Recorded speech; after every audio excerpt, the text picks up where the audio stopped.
दोस्तों नमस्कार। मैं ताराचंद शर्मा एडवोकेट आप अपने YouTube चैनल में आपका स्वागत करता हूं।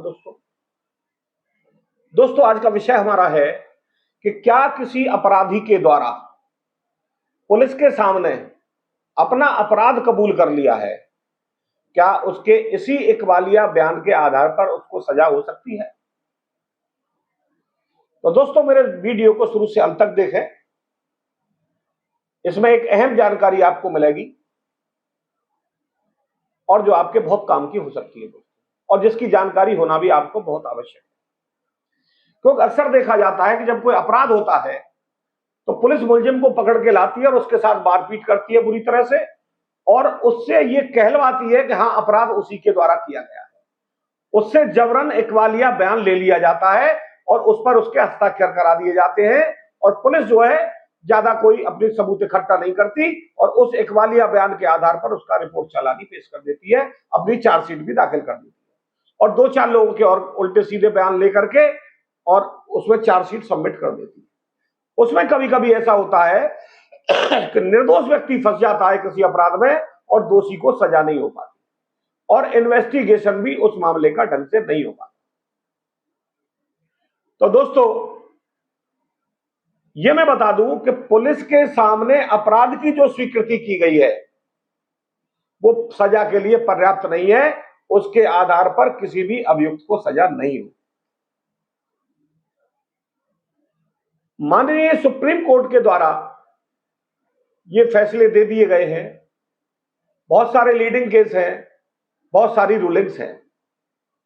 माननीय उच्चतम न्यायालय में न्यायमूर्ति गोस्वामी ने कहा कि पुलिस अपराधी द्वारा पूछताछ का यह बहुत पुराना ढंग हो गया है और पुलिस इन्वेस्टिगेशन सबूत के आधार पर न करके पहले वहीं से अपनी इन्वेस्टिगेशन शुरू करती है कि अभियुक्त को पकड़ लिया जाए, उससे इकबालिया बयान ले लिए जाए और अपना कार्रवाई पूरी कर दी जाए।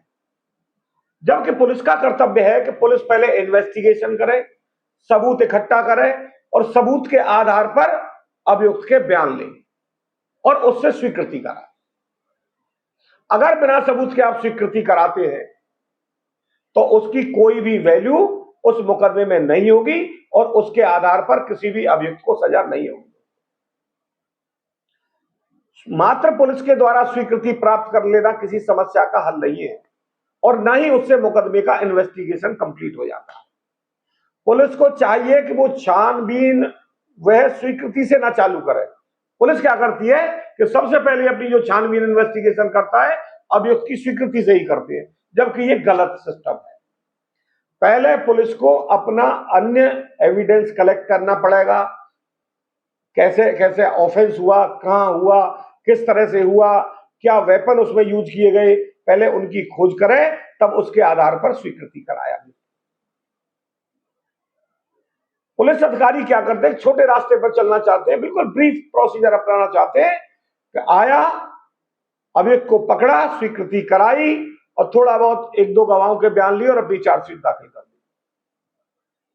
जबकि ऐसी स्वीकृति साक्ष्य में ग्राह्य नहीं है दोस्तों, और अंत में जाके वो मुकदमा न्यायालय में जाके इसी कारण से फेल हो जाता है और अभियुक्तों को सजा नहीं मिल पाती। जैसे ही स्वीकृति हो जाती है, इकबालिया बयान दर्ज कर लिया जाता है तो पुलिस क्या करती है, रेस्ट मोड में आ जाती है। बोले यार काम हो गया, इसने जुर्म कबूल कर लिया, हमारी जिम्मेदारी से हम मुक्त हो गए। जबकि ये गलत है दोस्तों, पुलिस को अपना इन्वेस्टिगेशन करना चाहिए।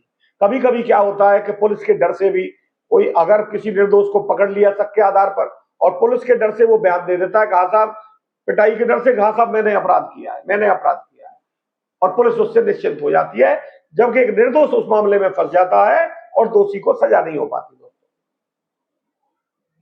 भारतीय साक्ष्य अधिनियम की धारा 25 में स्पष्ट कहा गया है कि किसी व्यक्ति यानी आरोपी की पुलिस अधिकारी द्वारा न्यायालय में दी गई कोई भी स्वीकृति उचित नहीं समझी जाएगी, क्योंकि पुलिस अधिकारी आरोपी को मार पीट कर कुछ भी कहलवा लेता है और वह किसी आरोप का दोषी है। व्यक्ति अपनी चमड़ी बचाने के लिए वो झूठा इकबालिया बयान कर दे देता है, भले ही वो दोषी न हो। तो ये कागा इस प्रकार से ली गई जो स्वीकृति है न्यायालय में बिल्कुल काम नहीं आ सकती है और न्यायालय ऐसी स्वीकृति पर कोई भी अपनी फाइंडिंग नहीं देता। अर्थात पुलिस अधिकारी आरोपी से स्वीकृति लेने से पहले आरोप के ठोस सबूत उसको प्राप्त करने चाहिए, तभी किसी प्रकार की स्वीकृति न्यायालय द्वारा मान्य होगी। यानी कि जो वो सबूत कलेक्ट करेगा और उन सबूतों के संबंध में अगर अभियुक्त अपनी स्वीकृति देगा, संस्वीकृति देगा, इकबालिया बयान देगा, तो पढ़ी जा सकती है। बिना सबूतों के उसकी स्वीकृति कोई काम नहीं आती। तो यहां ध्यान रखें कि अगर पुलिस के सामने पुलिस किसी को पकड़ ले जाती है निर्दोष को और मार पीट करके उससे जो है उसका बयान लेती है, जबरदस्ती अपराध को कबूल करा लेती है, तो उसकी कोई भी इंपॉर्टेंसी माननीय न्यायालय में नहीं है।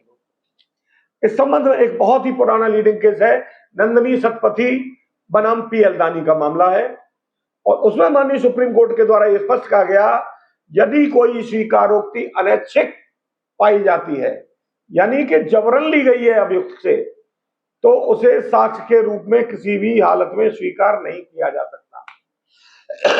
दोस्तों, एक अन्य मामला है बॉम्बे राज्य बनाम काली काठू औंगड़ का नाम मामला है, बड़ा प्रसिद्ध मामला है। इसमें यह माना कि पुलिस के द्वारा प्राप्त इकबालिया बयान की जांच की, जिससे स्वीकृति कराई गई थी। सुप्रीम कोर्ट ने उसमें यह माना कि पुलिस के सामने अभियुक्त के द्वारा दिया गया बयान अस्वीकार्य है और यह माना गया कोर्ट के द्वारा कि पुलिस के सामने किया गया कबूलनामा यानी इकबालिया बयान डर या धमकी से दूषित होने की पूर्ण संभावना है। यहां माननीय सुप्रीम कोर्ट के द्वारा यह क्लियर कर दिया गया कि बिना सबूतों के अगर पुलिस के द्वारा किसी भी अभियुक्त से उसका बयान स्वीकृति के संबंध में लिया गया है, अगर उसके समर्थन में कोई सबूत नहीं है, तो उसके आधार पर किसी भी अभियुक्त को सजा नहीं दी जा सकती, उसके बयान के आधार पर सजा नहीं दी जा सकती। दोस्तों ध्यान रखें, अगर पुलिस किसी को निर्दोष को भी अगर पकड़ के ले जाती है और राजनीतिक या किसी कारणवश पुलिस उसको मार पीट करके उसका इकबालिया बयान ले लेती है, तो उसके आधार पर उस व्यक्ति को किसी भी हालत में सजा नहीं होगी, क्योंकि उसका वो बयान साक्ष्य में ग्रहण नहीं किया जा सकता। कानूनी रूप से भारतीय साक्ष्य अधिनियम की धारा 25 में स्पष्ट प्रावधान किया गया है। और दोस्तों, उम्मीद करता हूं कि ये वीडियो आपको पसंद आया होगा। अगर ये वीडियो आपको पसंद आया हो तो मेरे वीडियो को लाइक करें, ज्यादा से ज्यादा शेयर करें और मेरे चैनल को सब्सक्राइब करें। दोस्तों, अगले वीडियो में हम आपके सामने एक नई कानूनी जानकारी के साथ उपस्थित होते हैं। आज के लिए भी बस इतना ही दोस्तों। जय श्री राम, राधे राधे, जय श्री कृष्ण।